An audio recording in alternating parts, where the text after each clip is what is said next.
Bapak, Ibu, dan saudara-saudara yang terkasih, kembali kita berjumpa di dalam resapi pada hari ini. Dan sebelum kita bersama-sama merenungkan firman Tuhan, marilah kita berdoa. Bapa Sang Maha Cinta, sungguh cinta kasih-Mu setia menyertai dan merangkul kami. Pada hari ini ya Tuhan, kembali kami diundang untuk merenungkan firman-Mu. Biarlah perenungan atas firman-Mu ini menjadikan kami semakin bijaksana dan semakin setia di dalam menjalani kehidupan bersama dengan Sang Roh Kudus yang Engkau anugerahkan bersama dengan kami di dalam setiap perjalanan hidup kami. Terima kasih ya Tuhan. Amin. Bapak, Ibu, dan saudara-saudari yang terkasih, pada kesempatan ini, khususnya pada hari ini, saya mengajak kita semua untuk sejenak merenungkan firman Tuhan yang saya ambilkan di dalam surat Efesus pasal 2 ayat 8 sampai dengan 10 yang demikian. Sebab karena kasih karunia kamu diselamatkan oleh iman, itu bukan hasil usahamu, tetapi pemberian Allah. Itu bukan hasil pekerjaanmu, jangan ada yang memegahkan diri, karena kita ini buatan Allah, diciptakan dalam Kristus Yesus untuk melakukan pekerjaan baik yang dipersiapkan Allah sebelumnya. Ia mau supaya kita hidup di dalamnya. Demikian surat Efesus yang kita akan renungkan bersama pada hari ini. Bapak, Ibu, dan saudara-saudari yang terkasih, setidaknya hidup manusia, atau kalau kita ingin menjalani hidup kita, setidaknya kita punya dua modal utama, yaitu pondasi atau katakanlah dasar bagaimana kita menghidupi dan juga menjalani hidup kita, dan yang kedua adalah tujuan hidup. Orang tanpa memiliki dua modal ini, kehidupannya akan menjadi tanpa arah dan juga mudah jatuh di dalam keputusasaan ketika berhadapan dengan pergumulan atau hambatan tertentu. Nah, di dalam bacaan kita Efesus pasal 2 ayat 8 dan 10 tadi, saya melihat Rasul Paulus sebenarnya ingin mengatakan dua modal utama bagi jemaat di Efesus itu untuk menjalani kehidupan sebagai jemaat Allah dan juga sebagai gereja. Yang pertama adalah modal yang namanya pengharapan iman. Dan pengharapan iman itu dikatakan oleh Rasul Paulus di dalam ayat yang ke-8 bahwa oleh karena kasih karunia kamu diselamatkan, dan ayat yang ke-9 mengatakan oleh karena itu jangan kau bermegah. Pengharapan di dalam menjalani kehidupan kita sebagai orang Kristen bersumber dari kasih karunia Allah. Dan kasih karunia Allah itu anugerah pemberian, bukan karena usaha, bukan karena amal baik kita, dan bukan karena kepintaran, bukan karena kecantikan, kegantengan, atau kerja keras kita, tetapi itu adalah kasih karunia Allah. Jadi hidup kita adalah hidup yang memiliki modal pondasi dasar, yaitu kasih karunia Allah. Dan kasih karunia Allah ini yang membuat kita memiliki pengharapan senantiasa.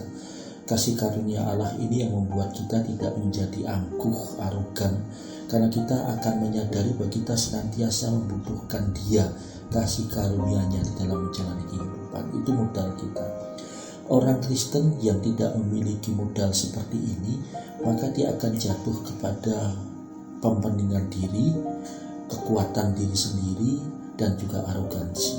Dan saya rasa tidak sedikit orang-orang Kristen yang kemudian justru menyalahgunakan modal pengkasih karunia Allah ini, justru dipakai untuk memukul yang lain, dalam pengertian bahwa untuk menghakimi, untuk mengatakan bahwa kamu tidak baik, kamu tidak becus, kamu tidak benar, kamu tidak selamat, dan seterusnya. Tapi Rasul Paulus justru mengajarkan bahwa cinta kasih atau kasih karunia Allah yang menjadi modal kehidupan orang Kristen justru membawa kita pada pengharapan, kepastian senantiasa, tapi juga kerendahan hati. karena menghindarkan kita untuk bermegah diri. Saya rasa ini modal pertama di dalam menjalani kehidupan, pondasi tentang cinta kasih Allah yang menjadi pengharapan yang kita pegang di dalam seluruh perjalanan, tapi juga sekaligus menghindarkan kita sebagai orang yang sombong harus mengedepankan kerendahan hati. Yang modal yang kedua terdapat di dalam ayat yang 10 yang mengatakan bahwa untuk melakukan pekerjaan yang baik. Dan saya rasa ini menjadi sebuah tujuan kehidupan kita sebagai orang Kristen, bahwa keberadaan orang Kristen, keberadaan kita sebagai yang dikenai kasih karunia Allah yang cuma-cuma itu seharusnya menghasilkan sebuah karya, ucapan, pikiran, tindakan yang mendatangkan kebaikan bagi Allah, bagi sesama, dan juga bagi alam semesta. Orang Kristen yang justru kehidupannya menghancurkan, baik itu lewat perkataan, pikiran, tindakan, justru adalah orang-orang yang dalam tanda kutip itu kehilangan arah hidupnya. Karena jelas di dalam ayat yang 10 mengatakan untuk melakukan hal yang baik itu sebagai tujuan akibat dari kasih karunia Allah yang diberikan oleh Allah secara cuma-cuma itu. Jadi orang Kristen dalam situasi apapun itu akan menghasilkan damai sejahtera, kebaikan baik dalam tutur kata, pikiran, dan juga tindakannya, dan itu membuat orang lain dan alam semesta juga ikut merasakan kedamaian dan sukacita itu. Nah, Bapak, Ibu, dan saudara-saudari, saya rasa dua modal ini yang perlu kita refleksikan ulang. Apakah masih ada di dalam kehidupan kita hari ini? Bahwa kita memiliki pengharapan atas cinta kasih Allah yang membuat kita memiliki kepastian, optimis, tapi juga sekaligus rendah hati. Dan juga kemudian yang kedua, kehidupan kita harusnya mengarah kepada kebaikan, damai sejahtera, dan itu dirasakan oleh orang-orang di sekitar kita dan juga alam semesta.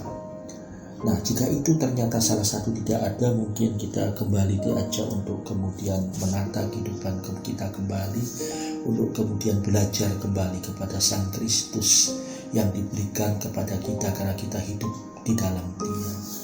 Nah, saya rasa ini, kalau ini terjadi, dua modal itu senantiasa ada di dalam kehidupan orang Kristen dan gereja, saya rasa orang Kristen dan gereja akan memberikan kontribusi yang luar biasa di dalam kehidupan masyarakat dan bangsa Indonesia. Karena itu menghindarkan orang Kristen atau katakanlah rakyat Indonesia untuk menjadi mudah marah, mudah berkonflik, mudah katakanlah menghancurkan kehidupan satu sama yang lain. Tapi itu menjadi kontribusi bahwa orang Kristen ini menjadi orang yang betul-betul dapat mengendalikan diri karena bermodalkan dua hal itu. Kasih karunia Allah yang dipegang menjadikan pengharapan yang membuat orang Kristen selalu percaya dan optimis dalam situasi hidupnya sesulit apapun. Tapi juga kemudian dalam situasi sesulit apapun tidak pernah kehilangan damai sejahtera dan kebaikan yang dibagikan kepada orang-orang sekitarnya dan juga alam semesta. Nah, kiranya perenungan ini bisa menjadi modal kita, bekal kita untuk menjalani karya kita di hari ini, dan semoga Sang Kristus senantiasa menyertai kita dan memampukan kita. Amin. Mari kita berdoa. Terima kasih Tuhan untuk perenungan firman-Mu pada pagi hari ini. Biarlah Engkau yang berkenan memberikan kemampuan bagi kami mengerti, memahami, dan juga melakukannya di dalam kehidupan kami. Kiranya Engkau senantiasa memakai hidup kami sebagai pewartaan kabar baik, damai sejahtera bagi kehidupan orang-orang di sekitar kami. Terima kasih ya Tuhan. Amin. Baik, terima kasih Bapak, Ibu, dan saudara-saudari. Selamat berkarya, Tuhan memberkati. Amin.